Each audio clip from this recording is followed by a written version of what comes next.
اسی طرح عزیزان گرامی آپ جانتے ہیں کہ میں نے ایک جوڑوں کے مرض کا علاج بتایا،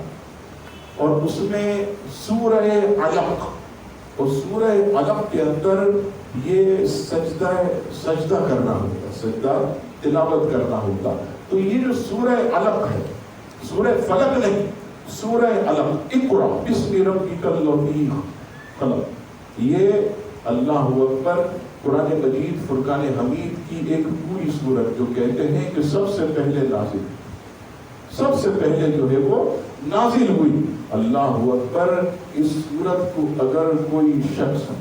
صرف اور صرف جو ہے 3 یا 7 مرتبہ پڑھ کر اپنے جوڑوں پر دم کرے تو اللہ تبارک و تعالی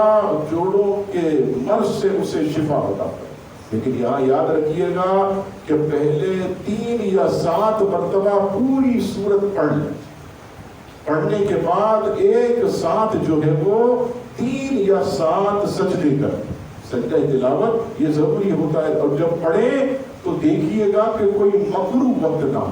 کوئی مکروہ وقت نہ ہو، کیونکہ مکروہ وقت میں جو ہے یہ سجدہ تلاوت کرنا یا کسی قسم کا سجدہ کرنا یہ ممنوع ہے، یہ منع ہے۔ تو مکروہ وقت نہ ہو، اس سے ہٹ کر ظہر کے بعد پڑھ لیں،